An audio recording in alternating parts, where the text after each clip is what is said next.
ang Microban GT, nanay formalin. Virucidal, bactericidal, kaya niya tanang patyon pati ang virus.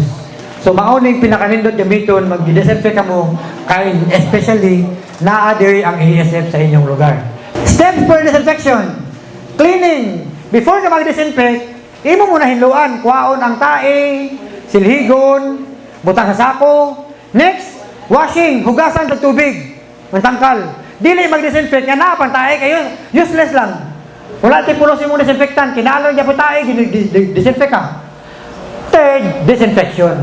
Pagkahumanan ni mo, hinlo, i-disinfect na. Then, ikaapat, huwato na to ma-dry ang area. Kung Microban GT. Pero kung Major D, bisan basa pa na baboy, safe man ganit sa bisan na pang baboy mag-disinfect. Pero kung Microban GT, ato gisa paugahon. Before nato ibutang ang baboy, kapasin mainom pa to niyang nabilin dito yung Microban, patay dyan di mong baboy.